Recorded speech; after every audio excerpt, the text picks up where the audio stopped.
Milton, ¿cómo estás? Todavía nos cuesta decir Celsius, sacarnos de la cabeza los grados centígrados. Bueno, pero yo no estoy seguro si es que ya no se dice centígrados. Algún técnico nos quiere mandar un mensajito explicándonos para tener autoridad de decir lo que tenemos que decir. Le agradecemos porque meteorólogos lo somos. Hola Liz, qué gusto. El gusto es mío. Veo que amaneces contento también por el triunfo de Barcelona, debe ser. Totalmente, estábamos dentro de la pelea. Así es, bueno. No te hagas. Sí, por eso, amanecemos contentos con ese triunfo y estamos listos para empezar. Así que contarles también quiénes nos van a acompañar en breve. Estará en nuestro segmento de entrevistas Santiago Basabe. Él es politólogo. Con él vamos a analizar el impacto político que ha tenido los 6 meses de gestión del presidente Daniel Noboa.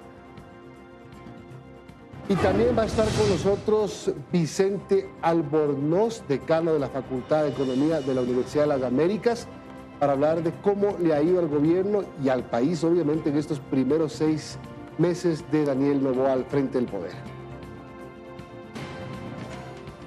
Empezamos.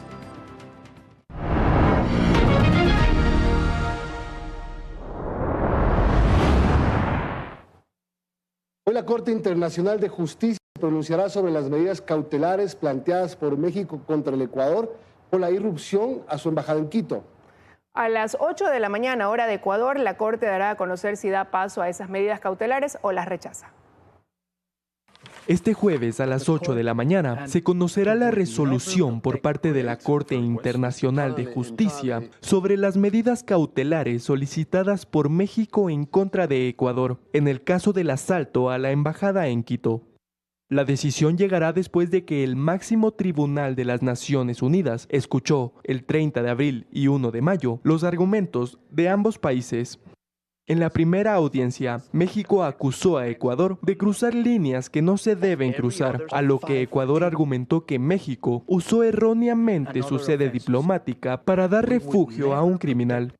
Las circunstancias por las que Ecuador tomó la decisión excepcional de ingresar a la Embajada de México solamente tenía un objetivo: llevar a Jorge Glass ante la justicia, no por nada más. El Estado mexicano inició el proceso ante la Corte Internacional el pasado 11 de abril y en la audiencia de esta mañana se sabrá la decisión. En su demanda, México pide que Ecuador adopte medidas para brindar protección de los locales diplomáticos. Además, exige la suspensión de Ecuador como miembro de la ONU, por lo menos hasta que no emita una disculpa pública reconociendo el incumplimiento al derecho internacional.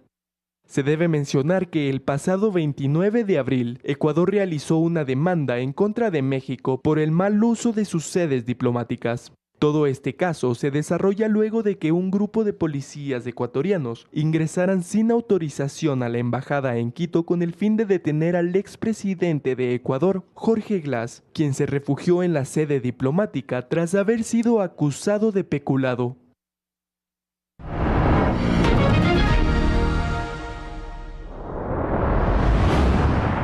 El presidente de la República decretó estado de excepción en 7 provincias y un cantón del país por un, dice él, aumento de hechos violentos. Según el decreto ejecutivo, las Fuerzas Armadas y la Policía Nacional no necesitarán de autorización para ingresar a un domicilio o interceptar correspondencia. 11 días después de que la Corte Constitucional echó abajo el estado de excepción decretado en 5 de las 24 provincias del país, con el respaldo unánime del Consejo de Seguridad Pública del Estado, COSEPE, el presidente de la República, Daniel Noboa, emitió nuevamente un decreto de estado de excepción, esta vez en 7 provincias: Los Ríos, Guayas, Santa Elena, Manabí, El Oro, Sucumbíos y Orellana. También en el cantón Ponce Enríquez, provincia de La Suay. De acuerdo al presidente, esto corresponde a la segunda etapa de la guerra contra el crimen organizado, para hacer frente a las bandas criminales que se han resguardado y atrincherado en estos sectores del país. Hoy presentamos un estado de excepción focalizado en las provincias que más necesitan que las Fuerzas Armadas y la Policía Nacional tengan libertad de acción, que los delincuentes y terroristas que se amparan y se burlan de las fuerzas del orden y la justicia en su derecho a la inviolabilidad del domicilio sepan que lo van a perder. El decreto 245 de 43 páginas establece que se suspenden los derechos de inviolabilidad del domicilio y de correspondencia en dichas provincias, por lo que la Policía Nacional y Fuerzas Armadas no requerirán de autorización previa para este tipo de actuaciones. En cuanto a las motivaciones para tomar esta decisión, se estipula que en estas 7 provincias se registran un total de 1.920 muertes violentas, que representan cerca del 87% del total nacional. En cuanto al cantón Ponce Enríquez, se tomó en cuenta el asesinato violento a su alcalde. Mi solidaridad total con los ciudadanos de estas provincias y mi total compromiso de que no nos arrebatarán la paz. No vamos a perder lo que hemos ganado. El estado de excepción por la causal de conflicto armado interno se extenderá por un plazo de 60 días. Un estado de excepción que es necesario. Tenemos que controlar a nuestro país. La seguridad nacional, la seguridad de todos los ecuatorianos es primordial. El pasado 8 de enero, el presidente de la República emitió el primer decreto de estado de excepción a nivel nacional, mismo que duró 60 días y se extendió por 30 días más. El 30 de abril publicó un segundo decreto para 5 provincias de la costa del país. El 11 de mayo, la Corte Constitucional emitió un dictamen desfavorable para el mismo. Y la Policía Nacional ejecuta un operativo simultáneo en las provincias de Guayas, Santa Elena, Manabí, Los Ríos, Esmeraldas y El Oro. Las intervenciones forman parte de la gran operación Cero Impunidad 2, que busca capturar a delincuentes vinculados a cualquier tipo de actividad delictiva. Esta es una noticia que está en desarrollo y se espera conocer mayores resultados en una rueda de prensa en las próximas horas. Este operativo se ha llamado...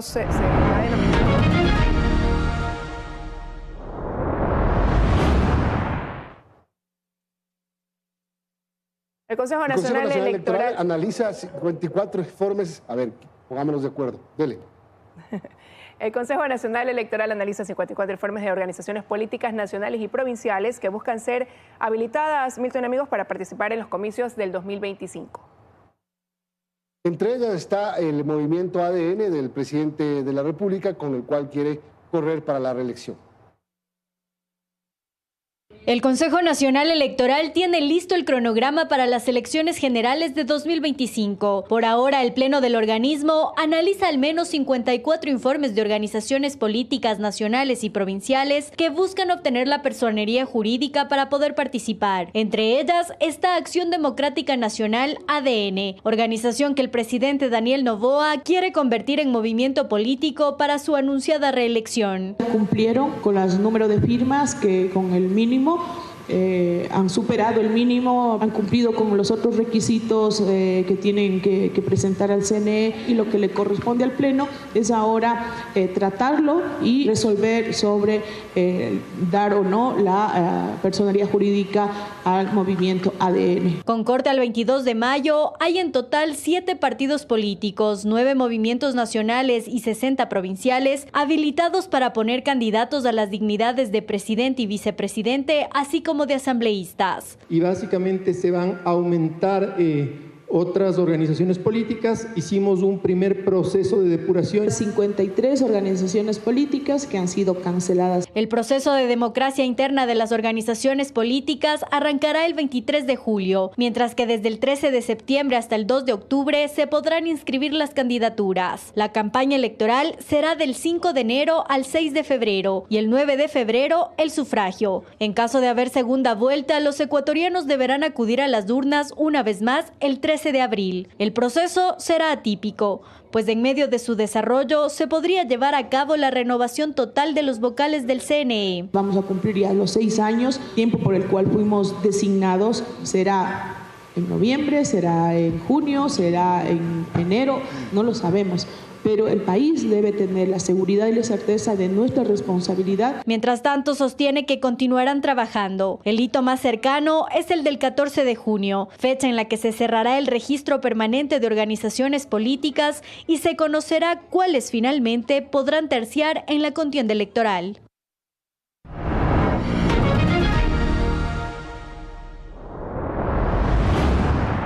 La Asamblea Nacional se alista para recibir al presidente Daniel Noboa en su informe a la Nación el 24 de mayo en una ceremonia que durará 2 horas. La policía y las Fuerzas Armadas realizan ensayos y redoblan la seguridad. Estos son los ensayos que la escolta legislativa y Fuerzas Armadas realizaron este miércoles en la Asamblea Nacional.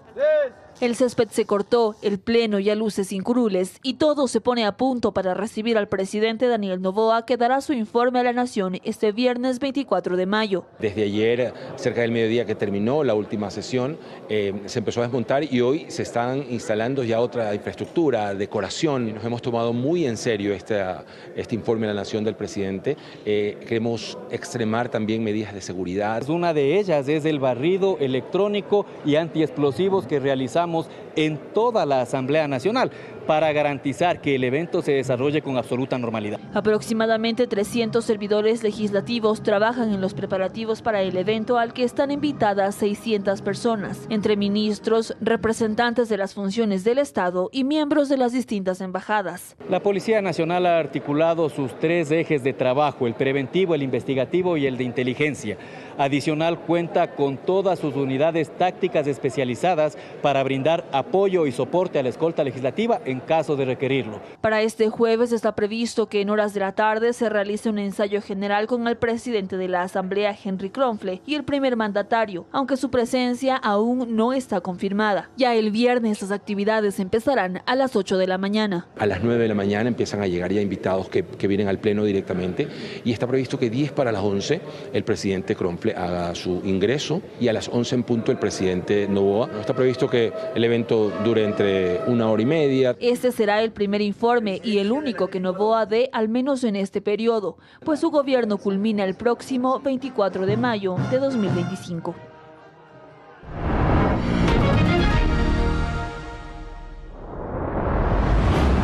Desde la Corte Nacional de Justicia se intentaría un aparente acuerdo para mantener a Álvaro Román al frente del Consejo de la Judicatura. Aun cuando Román debe ser reemplazado, el titular de la Corte Nacional dilata la entrega de una terna con pedidos redundantes a Participación Ciudadana. Para el Consejo de Participación Ciudadana y Control Social está claro que los plazos decurren para la entrega de las ternas para los nuevos vocales del Consejo de la Judicatura. Así lo resolvieron el viernes pasado, lo contaba la vicepresidenta del Consejo, Michelle Calvache. Con el fin de que en 4 días plazo se entregue en este caso la documentación necesaria con los perfiles por las 2 fuentes que vienen de la Asamblea Nacional y también de la fuente de la Corte Nacional de Justicia. Y esto ante supuestas dudas que se han instalado sobre este tema. No obstante, todo apunta a que habría un acuerdo para dilatar procesos y mantener a Álvaro Román al frente del máximo órgano de administración y disciplinario de la justicia. Román es un hombre cercano al poder y fue abogado del presidente Noboa, incluso poco antes de asumir el encargo de esta presidencia de la Judicatura. Meses más tarde, en entrevista en Radio Sucesos el 20 de marzo, Román ya dejaba las dudas en el aire. ¿Hay acuerdo para dejarlo allí?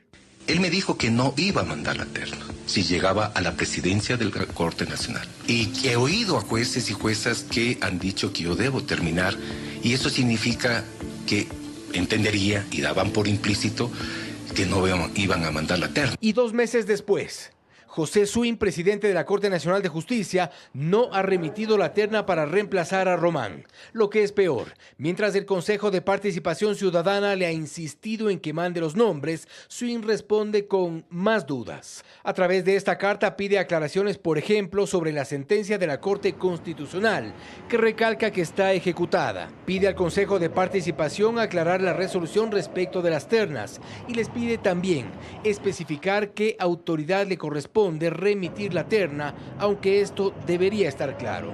Y esta carta no solo supone un intento por dilatar un relevo necesario en la judicatura. Esta carta pide aclaraciones sobre cosas bastante claras y evade la activación del mecanismo de cambio de la máxima autoridad de la judicatura, que desde antes tiene en sus planes quedarse. Él me dijo que no iba a mandar la terna. Aún así, en el Consejo de Participación Ciudadana ya han dado respuesta a los pedidos de Shuin. En sesión de este miércoles se ha resuelto nuevamente aclarar las dudas, además de insistir en que se debe remitir al Consejo la terna para designar al presidente de la Judicatura. Y esto en apego a una resolución de la Corte Constitucional que fue clara al decir que Álvaro Román es suplente y no titular. Lo cierto es que un incumplimiento de esta sentencia bien podría tener consecuencias en los funcionarios que se resisten al relevo o se aferran.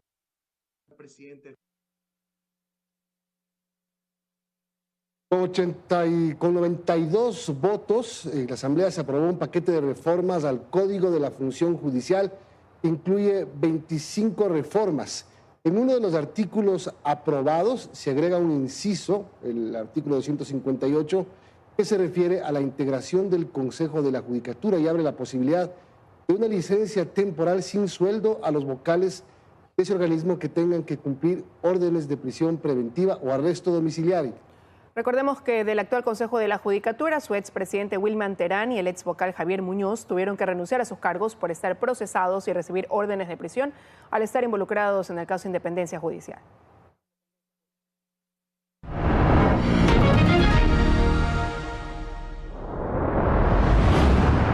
La defensa de Carlos Pollitt pidió que se lo absuelva de todos los cargos por los que fue encontrado culpable en Estados Unidos y que se inicie un nuevo juicio. La solicitud llega a menos de 2 meses de conocer su sentencia en Miami. El excontralor Carlos Pollitt se juega una de sus últimas cartas antes de conocer su sentencia el próximo 18 de julio.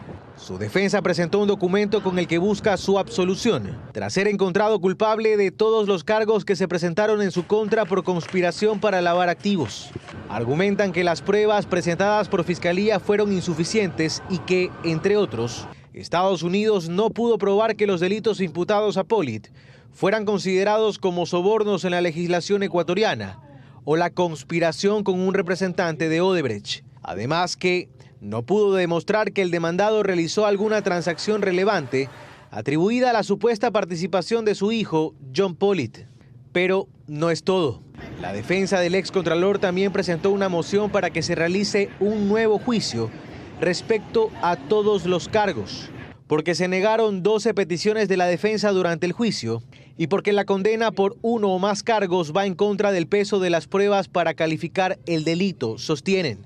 Pollitt fue encontrado culpable el pasado 23 de abril en la Corte del Distrito Sur de Florida y desde entonces permanece detenido a la espera de su sentencia. Vamos a una pausa, son las 7:19, regresamos con más. Ya volvemos.